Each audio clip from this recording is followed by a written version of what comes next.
next chapter, which is chapter number 5, equilibrium of a rigid body. Now this chapter is going to be covered from the same textbook जो इससे पहले हम इस्तेमाल करते रहे हैं, which is Engineering Mechanics Statics by R.C. Hibbeler, 12th edition जो है उसी को हम follow कर रहे होंगे. The topics which we would be covering in this chapter are flashed here. Basically अगर हम इस chapter की बात करें तो this chapter comprises of two major topics. The first one is equation या conditions of equilibrium. 2 डायमेंशन में हम डिस्कस कर रहे होंगे. आज के लेक्चर में हम यहाँ से स्टार्ट करेंगे और मोस्ट लाइकली नेक्स्ट वीक फिर हम 3 डायमेंशन में इक्विलिब्रियम की बात कर रहे होंगे. लेकिन ये इक्विलिब्रियम हम बात करेंगे ऑफ अ रिजिड बॉडी. अगर आपको याद हो इससे पहले चैप्टर नंबर 3 में हमने इक्विलिब्रियम ऑफ अ पार्टिकल की बात की थी. So do you remember what were the conditions for equilibrium of a particle? Chapter number 3 याद है किसी को? Sum of all the forces 0. That's correct. So चूंकि हम पार्टिकल की बात कर रहे थे उसमें हम कोई भी ऑब्जेक्ट को नेग्लिजिबल साइज का कंसीडर करते थे तो हम उसमें सिर्फ और सिर्फ एक कंडीशन अप्लाई कर रहे होते थे और वो कंडीशन क्या थी कि there shouldn't be any unbalanced force acting on that particle. In other words, the sum of all the forces acting on the particle should be equal to 0. हमने 2 डायमेंशन में उस पार्टिकल का इक्विलिब्रियम देखा था और फिर हमने 3D में भी उस पार्टिकल को इक्विलिब्रियम में कंसीडर करके इसी फोर्स को वेक्टर फॉर्म में अप्लाई कर दिया था.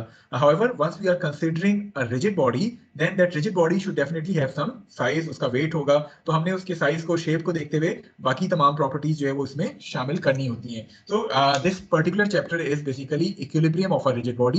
So first of all आज हम थोड़ा सा कंडीशंस ऑफ इक्विलिब्रियम की बात करेंगे कि रिजिड बॉडी में पार्टिकल के हवाले से अगर देखा जाए तो क्या डिफरेंस होता है कंडीशंस ऑफ इक्विलिब्रियम का, और फिर हम जो है वो 2 डायमेंशन पे फोकस करेंगे और 2 डायमेंशन में किसी भी रिजिड बॉडी की फ्री बॉडी डायग्राम कैसे बनाते हैं, इक्वेशंस ऑफ इक्विलिब्रियम कैसे अप्लाई करते हैं, सपोर्ट रिएक्शंस किस तरह आते हैं, ये तमाम चीजें जो है वो आज हम डिस्कस कर रहे होंगे.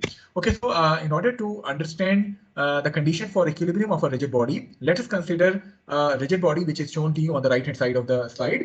This rigid body is acted upon by 4 forces F1, F2, F3 and F4 and 2 couple moments M1 and M2.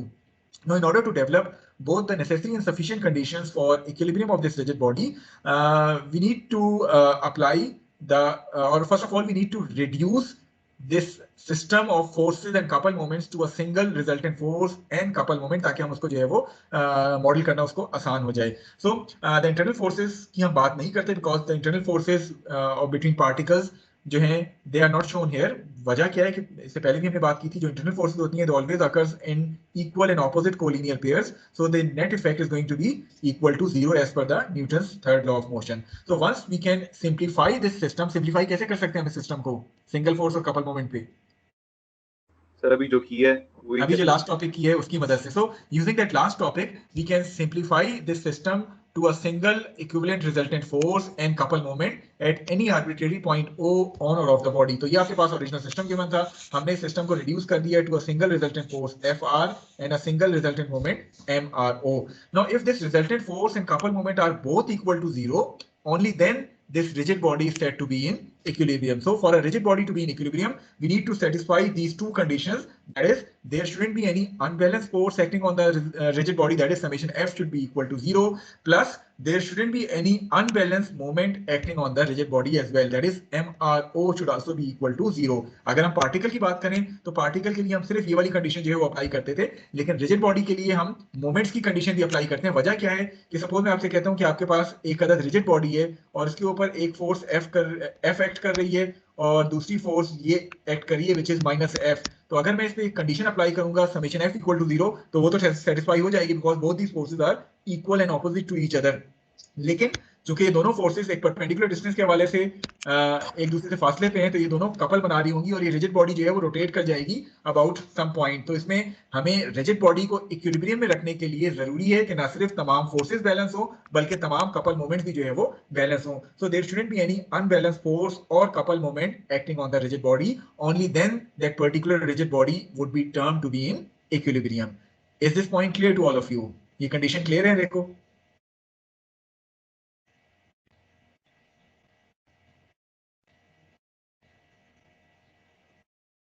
जी, जवाब दे दें. Are the conditions clear to all of you? Yes sir. जी सर जी. चलिए मेरे आपसे एक क्वेश्चन है, उसका जवाब दीजिएगा. हमने पार्टिकल पे ये समेशन M वाली कंडीशन क्यों नहीं अप्लाई की थी? सर क्योंकि उसका जो रेडियस बहुत कम होता है तो सर पार्टिकल का कोई साइज तो नहीं होता ना, फिर उस पे मोमेंट कैसे लगेगा? पार्टिकल तो बेसिकली पॉइंट मैस होता है, तो पॉइंट मैस जब होगा तो उसपे जितनी भी फोर्सेस एक्ट कर रही होंगी वो उसी पॉइंट से पास हो रही होंगी, तो मोमेंट तो बनेगा ही नहीं, ठीक है। जी सर। तो इसीलिए जब हम पार्टिकल की इक्विलिब्रियम की बात करते हैं चैप्टर नंबर 3 में, तो हम सिर्फ और सिर्फ समेशन F इक्वल टू 0 वाली इक्वेशन या कंडीशन अप्लाई करते थे। जब हम रिजिड बॉडी की बात करेंगे इस चैप्टर नंबर 5 ऑनवर्ड्स, तो उसमें हमें ना सिर्फ फोर्सेस को बैलेंस करना पड़ेगा बल्कि साथ साथ मोमेंट्स को भी जो है वो बैलेंस करना पड़ेगा। Only then that rigid body would be in equilibrium. So when applying these equations, it will be assumed that the body remains rigid. अच्छा, rigid body की definition हमें शुरू में पढ़ी थी कोर्स के. What is a rigid body? क्या आप बता सकते हैं?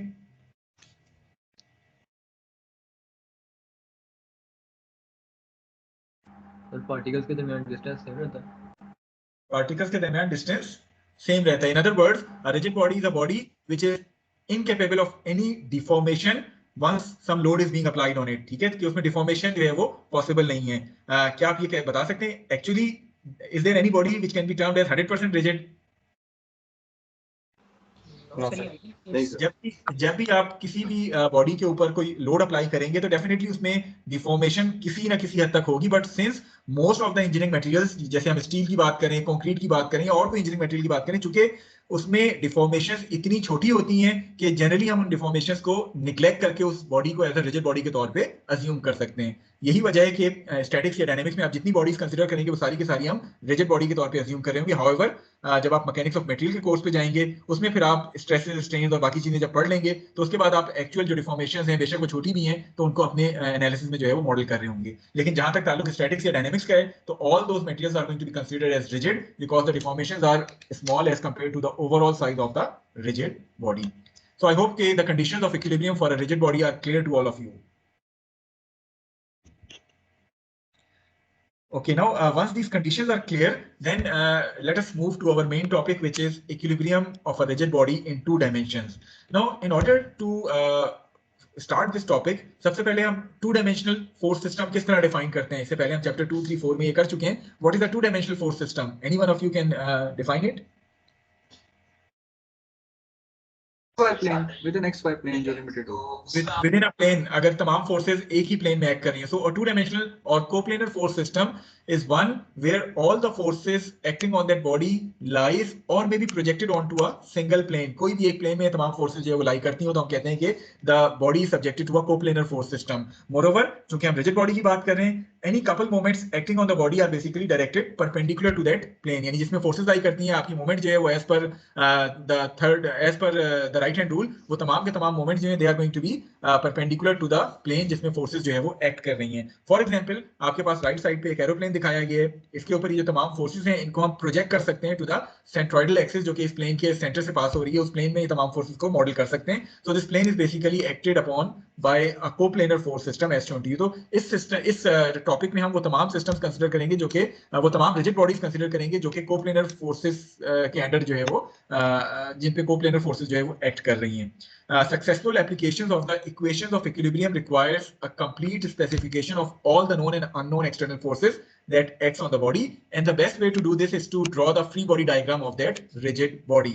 Now I'm going to stop here. सबसे पहले आप में से कोई एक स्टूडेंट अगर मुझे फ्री बॉडी डायग्राम की डेफिनेशन बता दे कि what is a free body diagram. Chapter number 3 में हमने पढ़ा था फ्री बॉडी डायग्राम के हवाले से। सर जहाँ पे हम फोर्सेस को सिंपलीफाई कर लेते हैं जिस डायग्राम के, कोई बेहतर डेफिनेशन, मजीद बेहतर definition?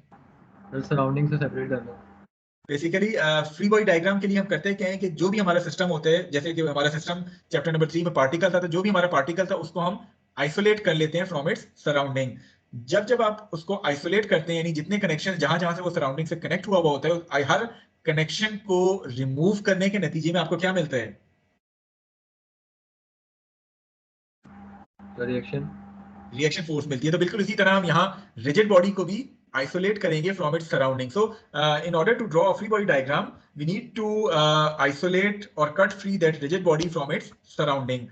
On this sketch, it is necessary to show all the forces and couple moments. अब इसमें चूंकि rigid body की हम बात करें तो forces भी आ रही होंगी और साथ साथ couple moments भी आ रहे होंगे। So आपके पास कुछ applied forces होंगे, कुछ applied couple moments होंगे, वो आपने उस rigid body के ऊपर शो करने, प्लस हर सराउंडिंग के कनेक्शन को खत्म करने के नतीजे में आपको कुछ रिएक्शन फोर्सेस मिल रही होंगी। आपने उन रिएक्शन फोर्सेस को अपनी फ्री बॉडी डायग्राम पे उस rigid body के ऊपर शो करना है, और साथ साथ उस rigid body का वेट होगा, वो भी आपने उस फ्री बॉडी डायग्राम के ऊपर जो है वो इंडिकेट करना है। तो ये तमाम चीजें जब आप कर लेंगे तो आपकी फ्री बॉडी डायग्राम कंप्लीट हो जाएगी। And once that free body diagram is complete, then you can apply the conditions of equilibrium on that rigid body, that is summation f equal to 0 and summation m equal to 0. So अगर आपके पास free body diagram सही बनी है तो definitely इसी free body diagram से आपके पास ये कंडीशन या इक्वेशन जो है वो डिराइव हो रही हैं, ये भी सही आएंगी. हाउएवर अगर आपने जल्दी दिखाई और फ्री बॉडी डायग्राम पे आपने फोर्सेस सही शो नहीं की तो डेफिनेटली गलत फ्री बॉडी डायग्राम से आपको गलत इक्वेशन मिलेंगी, जिससे आपको गलत सोल्यूशन जो है वो मिल रहा होगा. तो कोशिश करें, खासतौर पे पार्टिकल में तो फ्री बॉडी डायग्राम इतना ज्यादा मुश्किल नहीं होती थी. रिजिड बॉडी के केस में फ्री बॉडी डायग्राम थोड़ी सी कॉम्प्लिकेटेड होती है बनाना, क्योंकि वो रिजिड बॉडी मुख्तलिफ जगहों से कंस्ट्रेंड होती है, कनेक्टेड होती है. आपको हर कनेक्शन के नतीजे में कुछ सपोर्ट रिएक्शंस मिल रहे होते हैं, तो बड़े ध्यान से थोड़ा सा टाइम लगा के आपने फ्री बॉडी डायग्राम जो है वो बनानी होती है, क्योंकि इसी फ्री बॉडी डायग्राम से आपकी इक्वेशंस आ रही होती हैं और उन्हीं इक्वेशन से फिर आपका सोल्यूशन आता है. तो एक चीज अगर गलत है तो ऑटोमेटिकली आगे सारा क्वेश्चन आपका गलत हो जाएगा. तो कोशिश करनी है कि फ्री बॉडी डायग्राम बनाते हुए थोड़ा सा आप कंसंट्रेट करें. जो कनेक्शन आप खत्म कर रहे हैं उनको जरा गौर से देखें कि किस तरह का कनेक्शन है और किस कनेक्शन को खत्म करके आपको किस तरह का सपोर्ट रिएक्शन जो है वो मिल रहा होता है. ओके, अगर आपको पार्टिकल की फ्री बॉडी डायग्राम याद हो तो उसमें कितनी तरह की फोर्सेस आपको पार्टिकल के कनेक्शंस खत्म करने से मिल रही होती थी? कोई थोड़ा सा रिमाइंड करवा सकते हैं स्टूडेंट? कंस्ट्रेंट्स क्या क्या होते थे पार्टिकल के?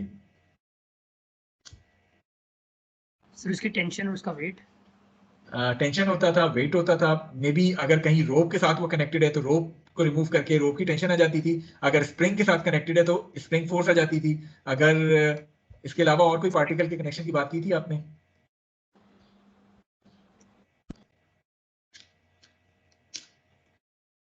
अच्छा, वो तो सिंपल पार्टिकल था तो उसमें यही एक दो तरह के सपोर्ट रिएक्शंस आ रहे होते थे. लेकिन इस चैप्टर में जब हम रिजिड बॉडी की फ्री बॉडी डायग्राम की बात करते हैं तो रिजिड बॉडी में भी उसमें नंबर ऑफ कंस्ट्रेंट्स जो है वो पार्टिकल के मुकाबले में बहुत ज्यादा होंगे.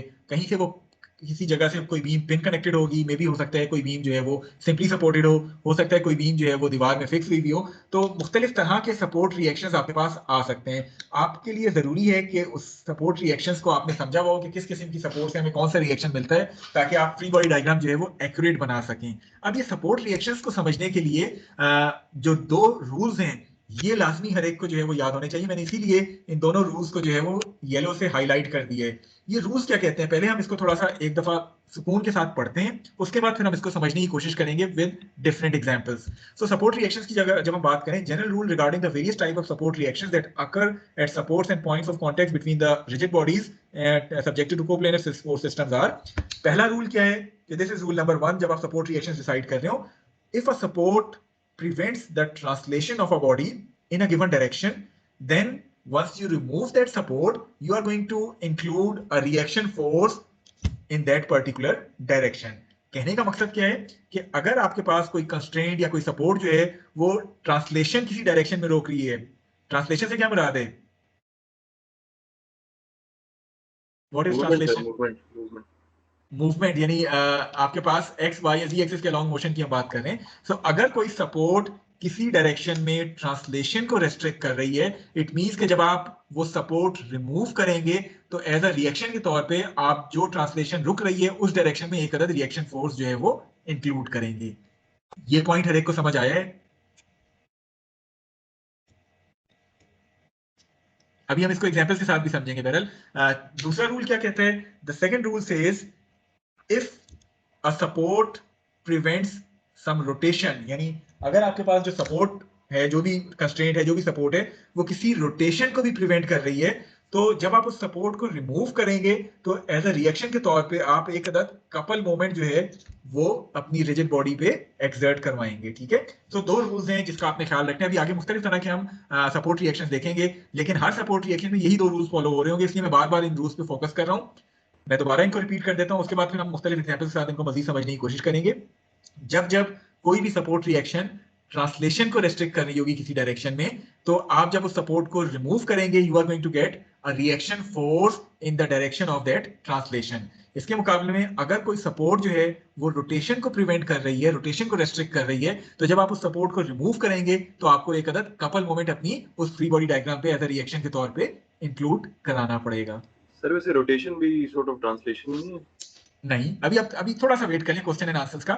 मैं आपको दो तीन एग्जांपल्स के साथ समझाता हूं, उसके बाद फिर आपके क्वेश्चंस लेंगे. ठीक है, बस ये कहने का मकसद ये रूल्स को ज़हन में रखें, क्योंकि आगे की हमारी एक दो स्लाइड जो है वो इन्हीं रूल्स के ऊपर बेस कर रही हैं. बल्कि ये पूरा चैप्टर ही अगर देखा जाए, बेशक वो 2 डायमेंशन है या 3 डायमेंशन है, वो इन्हीं दो रूल्स के ऊपर बेस करेगा. Okay, let us start with a simple roller support. roller support क्या होती है कि आपके पास एक अदद बीम है जो कि मैंने यहाँ शो की हुई है. आपने इस बीम को, मैं लेफ्ट साइड की बात नहीं कर रहा कि क्या सपोर्ट है, राइट साइड के जो एंड है उसको एक अदद आपने रोलर से सपोर्ट कर दिए है और बीम और ग्राउंड के बीच में एक तरह से आपके पास ये रोलर लगा हुआ है जो कि बीम को सपोर्ट कर रहे हैं. Okay, now this roller which is being shown to you with this green circle, ये रोलर जो है ये इस बीम की ट्रांसलेशन को किस डायरेक्शन में रेस्ट्रिक्ट कर रहा है? Downward. So basically it is restricting the translation of this beam along the y axis. अगर मैं 2 डायमेंशन कर रहा हूँ, ये मेरे पास xy प्लेन है, so y axis के along ट्रांसलेशन को रोक रहे हैं, isn't it? सर इसे क्लॉकवाइज रोटेशन हुई नहीं बोल सकते? नहीं, फिलहाल रोटेशन की मैं आपसे बाद में बात करता हूँ. Just wait for a minute, मुझे एक या दो साइड चलाने दें, उसके बाद फिर मैं आपकी रोटेशन की बात करूँ. ठीक है, तो ये ट्रांसलेशन रोक रहे हैं अलोंग द वाई एक्सिस. सो जब मैं इस रोलर को रिमूव करूंगा तो इसका मतलब क्या है कि मुझे एक अदर सपोर्ट रिएक्शन जो है वो शामिल करना पड़ेगा. तो मैं इस फ्री बॉडी डायग्राम बना रहा हूँ इस बीम की, मैंने इसको आइसोलेट करना है. आइसोलेट करने का क्या मतलब है, मैंने इस रोलर को रिमूव करना है, यार बीम और रोलर का जो कनेक्शन है इसको एक तरह से खत्म करना है. तो जब मैं रोलर को हटाऊंगा तो पहला रूल क्या कहता है कि अगर ट्रांसलेशन रुक रही है किसी डायरेक्शन में तो मुझे उस डायरेक्शन में एक अदर रिएक्शन फोर्स मिल जाएगी. सो ये आर या एफ जिससे भी आप रिप्रेजेंट करना चाहिए, ये रिएक्शन फोर्स मिलेगी along that particular axis जिसके along translation restrict हो रही है. Is this point number 1 clear to all of you? So whenever in any problem आपको roller support नजर आए तो roller support को जब आप रिमूव करेंगे तो आपको रिएक्शन के तौर पे एक अदद फोर्स मिल जाएगी जो कि उस ट्रांसलेशन जिस डायरेक्शन में रुक रही है उस डायरेक्शन में आपको वो फोर्स मिल जाएगी. अच्छा, सेकंड टाइप ऑफ सपोर्ट जो कि रिजिड बॉडी को मिल सकती है वो पिन सपोर्ट है. पिन सपोर्ट क्या होती है, आप लोग ड्राइंग पढ़ रहे हैं, आपको पिन सपोर्ट का फ्रंट व्यू और साइड व्यू शो किया गया है. ये वो बीम है जिसको इस पॉइंट के ऊपर आपने पिन कनेक्शन दे दिया है. अब पिन कनेक्शन मुझे बताएं, पिन कनेक्शन अगर मैं वही एक्स वाई प्लेन कंसीडर करूं तो पिन कनेक्शन इसकी ट्रांसलेशन को किस किस एक्सिस के अलोंग रोक रहा है? Sir, Z axis. एक तो इस एक्सिस के बीम ट्रांसलेट नहीं कर सकती because of this pin connection, ऐसा ही है. जी सर, वाई एक्सिस पे भी नहीं ट्रांसलेट कर सकते. वाई एक्सिस पे भी ट्रांसलेट नहीं कर सकती. इट मींस के दोनों डायरेक्शन में ट्रांसलेशन रुक रही है बीम की. So once I remove this pin connection I am going to get a reaction force Rx along x axis, a reaction force Ry along the y axis. ठीक है, ये तो ट्रांसलेशन रुकने से आ गई. अब मुझे ये बताएं, क्या ये जो बीम है ये स्पिन पॉइंट के अबाउट रोटेट कर सकती है? जी सर, कर सकते. ठीक है, रोटेट तो कर सकती है. इट मींस के रोटेशन यहाँ रेस्ट्रिक्ट नहीं हो रही. So I am not going to apply this rule number 2 here because the rotation is permitted at pin. So once I remove a pin joint I am only going to get two reaction forces, one along the x-axis, the other one along the y-axis, because the pin joint is restricting only the translation along the x and y-axis. Is this point clear to all of you?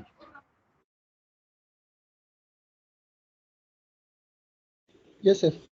So the resultant of these two fx and fy is this reaction force F acting at an angle phi. So अगर आपके पास fx और fy आ जाते हैं तो you can determine this f and phi as well.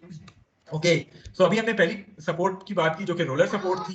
Second type of support which you may encounter in various problems is the pin support. The third type of support which you may encounter in various problem is a fix support. ये तीन common types की support है. Fix support क्या होता है, थोड़ा सा गौर से इस फिगर को देखें. आपने इस बीम को इस दीवार के अंदर जो है वो फिक्स कर दिया है. काइंडली अपने माइक्स म्यूट कर लें. आपने इस बीम को दीवार के अंदर फिक्स कर लिया है. अब जब आप इस बीम की फ्री बॉडी डायग्राम बनाने के लिए जाते हैं तो आप करते क्या है कि इस बीम को आइसोलेट करेंगे या इसका और दीवार का जो कनेक्शन है उसको रिमूव करेंगे. अब ये जो दीवार है ये बीम की ट्रांसलेशन को किस डायरेक्शन में रोक रहा है? अगर मैं आपसे वही एक्स वाई एक्सिस कंसीडर करूं तो ट्रांसलेशन इस दोनों डायरेक्शन में सर. दोनों डायरेक्शन में. सो आपके ये जो बीम है ये इस डायरेक्शन में भी ट्रांसलेशन इसकी रुक गई है, वाई डायरेक्शन में भी इसकी ट्रांसलेशन रुक गई है. तो जब आप बीम को रिमूव करेंगे तो एफ एक्स एफ वाई या आर एक्स आर वाई दो अदर रिएक्शन फोर्सेस आप शो करेंगे at this point of the beam जहां दीवार लगी थी. अब मुझे एक और बात बताएं, ये जो दीवार की वजह से क्या बीम रोटेट कर सकती है? No sir. तो चूंकि रोटेशन भी रेस्ट्रिक्ट हो रही है तो आप ये वाला रूल पढ़ें, if the rotation is also restricted. तो रोटेशन रेस्ट्रिक्ट होने के नतीजे में मुझे क्या मिलेगा जब मैं मॉडल कर रहा हूँ इसकी फ्री बॉडी डायग्राम को? एक अदर कपल मोमेंट मिलेगा. तो मेरे पास इन दो एफ एक्स एफ वाई के अलावा एक अदर कपल मोमेंट भी जो है वो आ जाएगा जिसको मैं अपनी फ्री बॉडी डायग्राम पे शो कर रहा हूँ. Is this point clear to all of you? Yes sir. Sir पिछली काइंडली एक दफा स्लाइड कीजिएगा सर, इसे सर ये एंटी सर इसमें सर जो ये रोटेशन है सर वो एक डायरेक्शन में नहीं, मतलब सर वो नीचे तो नहीं मूव कर सकता ना, तो उससे फर्क नहीं पड़ता सर? नहीं देखें, मतलब पिन हम लगते हैं। बेसिकली जो रोटेशन की बात करें, it is rotation within the X Y plane, isn't it? Yes sir. ठीक है, तो एक्स वाई प्लेन में तो ये रोटेट कर सकता है। अब नीचे जा सकता है, नहीं हो सकता है खाली जगह हो, तो ये नीचे भी जा सकता है, इस डायरेक्शन में भी जा सकता है, तो ये तो फ्री टू रोटेट है about the pin point. Okay sir. अब आप अगर साइड व्यू देखें तो ये वो सेंटर एक्सिस है पिन की, ठीक है, तो इस एक्सिस के अबाउट ये रोटेट कर सकता है इन एनी डायरेक्शन, ठीक है। चलें, अब इस फिक्स सपोर्ट से कोई सवाल करना चाह रहा था आप में से? सर इसकी रोटेशन हमें कैसे पता कि ये एंटी क्लॉकवाइज या क्लॉकवाइज शिफ्ट कर रही है, तो हम दोनों मूवमेंट लगाएंगे सर? देखें, मैं एक्सपेक्ट ही करता कि कोई ना कोई क्वेश्चन लाजमी पूछेगा। ओरिजिनल जो बुक वाले ने मूवमेंट बनाई है वो किस डायरेक्शन में बनाई है, ब्लू से? क्लॉकवाइज को। मैंने किस डायरेक्शन में बनाई है? Anti counter clockwise. क्लॉकवाइज। चलें, अभी मुझे जिसने क्वेश्चन किया, मेरा आपसे एक क्वेश्चन है। अगर हम चैप्टर नंबर 3 पे जाते हैं, जब हम पार्टिकल की फ्री बॉडी डायग्राम बना रहे थे, उसमें जो अननोन्स होते थे, आप उनके साथ क्या करते थे, किस डायरेक्शन में उनको अज्यूम करते थे? पॉजिटिव डायरेक्शन है। पॉजिटिव और पॉजिटिव। फिर जब आप कंडीशंस ऑफ इक्विलिब्रियम अप्लाई करते थे और आपके उस अननोन की वैल्यू पॉजिटिव आ जाती थी, उसका मतलब क्या होता था? Counter clockwise. मतलब ये होता था कि आपकी अजम्पशन करेक्ट है। हाउएवर अगर उस अननोन की वैल्यू नेगेटिव आ जाती थी, तो उसका मतलब क्या होता था कि आप अपनी अजम्पशन को रिवर्स कर देते थे। ऐसा ही था। Yes sir. तो यहाँ भी जितने सपोर्ट रिएक्शंस होंगे ना, ये सारे के सारे अननोन्स होते हैं। आपके पास ये फोर्सेस भी और ये कपल मोमेंट भी, ये तमाम के तमाम अननोन क्वांटिटीज हैं, अननोन रिएक्शंस हैं। आप इनको, जनरल प्रोसीजर क्या है कि आप इनको पॉजिटिव डायरेक्शन में अज्यूम कर लेते हैं। अगर फोर्स है तो वो पॉजिटिव एक्स या पॉजिटिव वाई की तरफ अज्यूम कर लें। अगर मोमेंट है तो आप इसको काउंटर क्लॉकवाइज अज्यूम कर लें। कंडीशंस ऑफ इक्विलिब्रियम अप्लाई करें, उन कंडीशंस को, इक्वेशंस को अप्लाई करके अगर तो इन अननोन्स की वैल्यू पॉजिटिव आ गई, इट मींस कि आपकी अजम्पशन करेक्ट है। अगर इसकी वैल्यू नेगेटिव आ गई तो आप अपनी अजम्पशन को रिवर्स कर लें। तो डायरेक्शन के हवाले से कोई इशू नहीं है, आप किसी भी एक डायरेक्शन में जनरली पॉजिटिव डायरेक्शन में अज्यूम कर लेते हैं, सॉल्व करते हैं। अगर साइन पॉजिटिव आ गया, अजम्पशन करेक्ट है, साइन नेगेटिव आया, अजम्पशन को रिवर्स कर दें। Is this point clear to all of you? Yes sir. ठीक है, तो ये तो 3 तरह के सपोर्ट रिएक्शन थे जो कि मोस्ट कॉमनली आपको मिलेंगे मुख्तलिफ प्रॉब्लम्स में, रोलर सपोर्ट, फिक्स सपोर्ट या पिन सपोर्ट। इसके अलावा भी बेइंतहा तरह के कनेक्शन मिल रहे होंगे। एक एक करके हम इन कनेक्शंस को देखते हैं और उसके बाद फिर हम आज का लेक्चर जो है वो यहाँ खत्म कर देंगे। ये टोटल 9 या 10 तरह के कनेक्शंस हैं। अब अगेन आपका पॉइंट ये होगा कि सर मेरे लिए तो पॉसिबल नहीं है इन 10 तरह के कनेक्शन को, और आगे 3D में भी आएगा इन कनेक्शंस को याद करना। आपको याद करने की जरूरत भी नहीं है, सिर्फ आपको इन 2 रूल्स को जहन में रखना है जब जब आप किसी भी तरह के कनेक्शन को रिमूव करके रिएक्शन फोर्स या रिएक्शन मोमेंट शामिल कर रहे हो। तो हर जगह आपने इन्हीं 2 रूल्स को जो है वो फॉलो करना है। तो एक एक करके हम इन तमाम टाइप के कनेक्शंस को जो है वो देखते चले जाते हैं। The first type of connection जो कि रिजिड बॉडी की फिगर में आपको आ सकता है, वो केबल कनेक्शन है। यानी ये रिजिड बॉडी किसी केबल के साथ कनेक्ट हुई भी है। So once you remove that cable, आपको पार्टिकल के केस में केबल जब रिमूव करते थे तो क्या मिलता था? टेंशन। टेंशन मिलती थी। तो यहाँ भी रिजिड बॉडी के केस में भी जब जब केबल से ये कनेक्ट होगा और आप केबल को रिमूव करेंगे तो you are going to get a tension force. और टेंशन फोर्स से क्या मुराद है कि this force is going to be applied away from that rigid body. ठीक है, यस सर। तो आपके पास जब जब केबल कनेक्शन आएगा तो एक ही अननोन होगा which is the tension force. So the reaction is the tension force which acts away from the member in the direction of the cable. So चूंकि केबल थीटा पे लगी हुई थी तो ये टेंशन भी थीटा ही एंगल के ऊपर एक्ट करेगी। Is this type of connection clear to all of you? Yes, sir.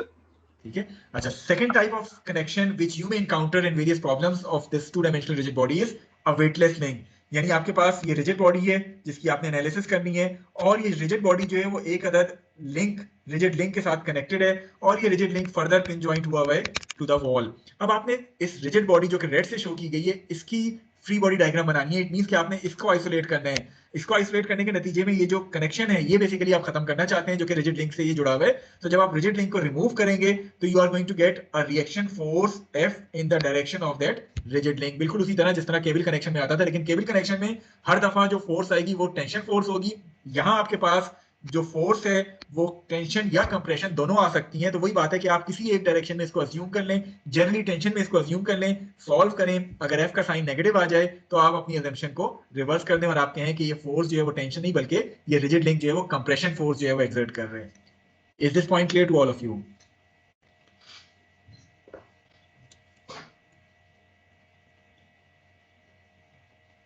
Clear है?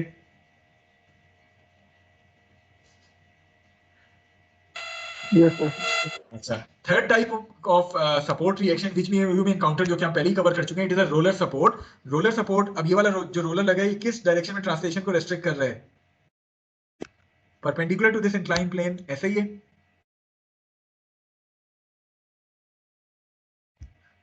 Yes sir. साथ साथ जवाब देते रहे ताकि मुझे पता चले कि आपको कुछ समझ आ रहा है। So since this roller is restricting translation perpendicular to that inclined plane, so once you remove this roller, आपके पास पहला रूल क्या कहता था कि जिस डायरेक्शन में ट्रांसलेशन रुक रही है उस डायरेक्शन में आपको एक अदर रिएक्शन फोर्स जो है वो मिल जाएगी। So once I am removing this roller, मुझे जो है वो ये फोर्स मिल गई इन दिस पर्टिकुलर डायरेक्शन। ठीक है, is it clear to all of you? Roller support. Yes sir. Sir ये ऊपर वाला जो दूसरा वाला है सर, जी, इसमें वेटलेस लिंक की वेटलेस का क्या ताल्लुक है सर? एक्चुअली वेटलेस सिर्फ इसलिए कहा गया है कि जब आप मॉडल करते हैं तो ये लिंक का अपना भी तो कोई वेट होगा ना, जिसकी वजह से जो है वो रोटेशन पॉसिबल हो सकती है इस पॉइंट पे, तो इसलिए इसको वेटलेस लिंक कहा गया है कि इसका अपना वेट हम नेग्लिजिबल कंसीडर कर रहे हैं as compare to the overall weight of this rigid body. समझ गया सर। ठीक है। अच्छा, चौथा जो सपोर्ट रिएक्शन है वो भी रोलर ही है, लेकिन अब रोलर एक स्लॉट के अंदर बंद है। अब इस स्लॉट को जब आप रिमूव करेंगे, रोलर और स्लॉट को, तो आपको अगेन उसी तरह ये जो रोलर और स्लॉट है, बेसिकली ये ट्रांसलेशन किस डायरेक्शन में रेस्ट्रिक्ट कर रहे हैं? इस पर्टिकुलर डायरेक्शन में। यहाँ जो रोलर की एक्सिस है इस डायरेक्शन में, तो the roller is free to translate, लेकिन ये जो ब्लू कलर की एक्सिस दिखाई गई है, बेसिकली ये वो एक्सिस है जिसके अलोंग ट्रांसलेशन को रेस्ट्रिक्ट किया जा रहा है। तो आपके पास जब इस रोलर को रिमूव करेंगे तो इस एक्सिस के अलोंग एक अदर फोर्स रिएक्शन के तौर पे आपको मिल जाएगी। Is it clear to all of you? Yes sir. Okay, the fifth type of support which you may encounter is a rocker support. Roller और rocker are exactly the same thing. सिर्फ फर्क क्या है कि रोलर के case में आप छोटे छोटे रोलर्स लगा देते हैं, यहाँ रॉकर के केस में आप एक ही बड़ा सर्कल जो है वो लगाते हैं, but the function is same. Rocker is again restricting the translation perpendicular to this plane. So once you remove a rocker, you are going to get the same reaction force F that is perpendicular to the plane. अब देखिए ये inclined plane है, ये भी हो सकता था कि ये रॉकर आपके पास जो है वो यहाँ एक्सिस के अलोंग लगा होता, तो once you remove this rocker आपको इस एक्स एक्सिस के अलोंग फोर्स मिल जाती थी। तो हमेशा आपने देखना है कि किस एक्सिस के अलोंग ट्रांसलेशन रिस्ट्रिक्ट कर रहे हैं ये रोलर, ये रॉकर, उस एक्सिस के अलोंग आपको रिएक्शन फोर्स जो है वो मिल जाएगी। Is this point clear to all of you? जी sir. Okay, the sixth type of connection which you may encounter is कि आपके पास वो रिजिड बॉडी डायरेक्टली किसी प्लेन के ऊपर पड़ी हुई है, बजाय इसके कि रोलर या रॉकर से कनेक्टेड है। अब इस केस में इस रिजिड बॉडी की ट्रांसलेशन किस एक्सिस के अलोंग रेस्ट्रिक्ट हो रही है, क्या आप बता सकते हैं? सर पर वही परपेंडिकुलरली डाउन ही जा परपेंडिकुलर टू द प्लेन ये नहीं जा सकता। So once you remove that surface, आप ये जो सरफेस है इसको रिमूव करेंगे, you are going to get a force F perpendicular to that surface as a reaction force. अब यही सरफेस अगर हॉरिजॉन्टल होता, मतलब मैं आपसे कहता कि आपके पास ये रिजिड बॉडी यहाँ पड़ी हुई है, आपको किस डायरेक्शन में मुझे रिएक्शन फोर्स मिलनी थी जब मैं सरफेस को रिमूव करता? सर सीधा ऊपर। सीधा ऊपर। तो ये मेरे पास रिएक्शन फोर्स आ जाती इस केस में। तो जब जब कोई रिजिड बॉडी किसी सरफेस के साथ कांटेक्ट में होगी, जब आप उस कांटेक्टिंग सरफेस को रिमूव करेंगे तो you are going to get a reaction force normal या perpendicular to that contacting surface. Clear है ये चीज? जी सर। चलिए अब Yes. थोड़ा सा इसको गौर से देखिए। अब जरा एक दो मुश्किल वो आ गए। कॉन्टेक्ट नंबर 7 आपको दिखाया गया है। सबसे पहले तो मुझे बताएं, ये इसकी जो डेफिनेशन है ये कहती है member pin connected to collar on a smooth rod. So आपके पास ये जो रिजिड बॉडी है जो कि मैं शो कर रहा हूँ with this red colour pen, तो ये रिजिड बॉडी कनेक्टेड है कॉलर के साथ, पिन कनेक्टेड है कॉलर के साथ, और कॉलर जो है it is free to translate along this incline axis. अब मुझे बताएं, ये रिजिड बॉडी जो है इसकी क्या रोटेशन रेस्ट्रिक्ट की जा रही है? No sir. तो रोटेशन रेस्ट्रिक्ट नहीं हो रही, इट मींस के कपल मोमेंट नहीं आना चाहिए। ठीक है। जी सर। अच्छा, दूसरा अगर मैं कहता हूं कि ये मेरे पास एक्स एक्सिस है जो कॉलर की एक्सिस है, और इस perpendicular to the collar axis में वाई एक्सिस डिफाइन करता हूं, तो ये बताएं कॉलर का मोशन किस एक्सिस के अलोंग रेस्ट्रिक्ट हो रहा है, एक्स के अलोंग या वाई के अलोंग? वाई के लॉन्ग सर। वाई के अलोंग रेस्ट्रिक्ट हो रहा है। एक्स के along collar is free to move, isn't it? जी सर। सो एक्स एक्सिस के अलोंग ट्रांसलेशन परमिटेड है, रोटेशन परमिटेड है, रेस्ट्रिक्शन सिर्फ और सिर्फ वाई एक्सिस के अलोंग हो रहा है। So as per those two rules जो कि हमने पढ़े हैं, जब मैं इस कॉलर को रिमूव करूंगा I am going to get a reaction force which is along the y axis. Clear है ये चीज? जी सर। कोई सवाल जो आप इस हवाले से पूछना चाहें जरा गौर से इस फिगर को वही देखिए। चीज है ना, जिस तरह वो जो उससे पहले वाले हम कर रहे थे, वो एक रोलर वाला जो था, एक स्लॉट के अंदर रोलर वाला जो था, स्लॉट के अंदर रोलर वाला, बिल्कुल ठीक है। अच्छा, वही चीज है। इस फिगर को गौर से देख लीजिए, क्योंकि अगली फिगर जो मैं आपको दिखा रहा हूँ वो बड़ी हद तक इससे मिलती जुलती है, लेकिन उसमें रिएक्शंस डिफरेंट आ रहे हैं। सो आई होप कि एक दफा तमाम स्टूडेंट्स इस फिगर नंबर 7 को गौर से देख लें, कनेक्शन नंबर 7 को गौर से देख लें। उसके बाद अब जरा इस कनेक्शन नंबर 8 को छोड़ दें, कनेक्शन नंबर 9 को देखें। फर्क क्या है दोनों में, 7 और 9 में? और इसमें बस पिन नहीं है। इसमें हमारे पास पिन नहीं है उस बॉडी के साथ, तो अगर पिन ना हो तो क्या ये इस डायरेक्शन में रोटेट अप कर सकता है? नहीं सर, नहीं कर सकता। इट मींस No, कि sir. रोटेशन भी जो है वो रेस्ट्रिक्ट की जा रही है, isn't it? Yes, sir. तो रोटेशन रेस्ट्रिक्ट हुई, जो ट्रांसलेशन है वो अलोंग एक्स एक्सिस हो सकती है, क्या वाई एक्सिस हो सकती है ट्रांसलेशन? नहीं सर, वाई सर, नहीं हो सकती। इट मींस कि दो चीजें रेस्ट्रिक्ट हो रही हैं, एक वाई ट्रांसलेशन और एक रोटेशन। सो वाई ट्रांसलेशन जो रेस्ट्रिक्ट हुई उसको मैंने मॉडल करने के लिए ये रिएक्शन फोर्स आर शो कर दी, और रोटेशन जो रेस्ट्रिक्ट हुई उसके लिए मैंने ये कपल मोमेंट एम शो कर दिया। Is this point clear to all of you? जी सर। Yes. ठीक है। सो 7 और 9 जब जब आपको किसी फिगर में नजर आए, किसी प्रॉब्लम में नजर आए, तो काइंडली थोड़ा सा गौर से देख के सपोर्ट रिएक्शन आपने डाल लें। अगर तो कॉलर पिन कनेक्टेड है तो मोमेंट नहीं आएगी, अगर कॉलर फिक्स है तो आपके पास कपल मोमेंट भी आएगी once you are removing that collar. अच्छा, उसके बाद 8 हमने बीच में मिस की है। 8 represent the same pin connection. तो जिस तरह से पहले बात हुई थी, जब पिन कनेक्शन रिमूव करेंगे तो एक तरह से दो अदर ट्रांसलेशन रेस्ट्रिक्ट हो रही है, सो आपको दो फोर्सेस मिल जाएंगी, Fx एंड Fy। इसके मुकाबले में जो नंबर 10 है वो फिक्स सपोर्ट है, जो कि वॉल की हमने कंसीडर की थी। जब आप वॉल को रिमूव करेंगे तो आपको दो अदद ट्रांसलेशन और साथ साथ एक अदद रोटेशन मिल रही होगी। सो आई होप के all these 10 type of supports are clear to all of you. Yes, sir. ठीक है। तो यही वो 10 टाइप की सपोर्ट्स हैं जो हमें मुख्तलिफ प्रॉब्लम्स में आ रही होंगी, और हम सपोर्ट को देखते हुए जो भी रिएक्शन है वो अपनी फ्री बॉडी डायग्राम पे इंक्लूड कर रहे होंगे। ये सारी के सारी सपोर्ट याद करने की जरूरत नहीं है। जिस तरह मैंने शुरू में भी कहा था, आपने बेसिकली करना क्या है, आपने इन दो रूल्स को जो है वो अपने जहन में रखना है जब भी आप कोई सपोर्ट रिएक्शन जो है वो डिसाइड कर रहे हैं। वो रूल्स क्या कहते हैं, फाइनली हम दोबारा पढ़ते हैं और फिर आज का लेक्चर खत्म करेंगे। ये दो रूल्स कहते हैं कि जब भी कोई सपोर्ट किसी ट्रांसलेशन को रेस्ट्रिक्ट कर रही है, आप उस सपोर्ट को अगर रिमूव करते हैं तो you are going to get a reaction force in the direction of that translation जो रेस्ट्रिक्ट हो रही है। इसी तरह अगर कोई सपोर्ट रोटेशन को रेस्ट्रिक्ट कर रही है, जब आप उस सपोर्ट को रिमूव करेंगे you are going to add a couple moment in your free body diagram. तो ये दो रूल्स आप याद रखें, इंशाल्लाह आपकी फ्री बॉडी डायग्राम जो है वो सही बनेगी हमेशा। Let me stop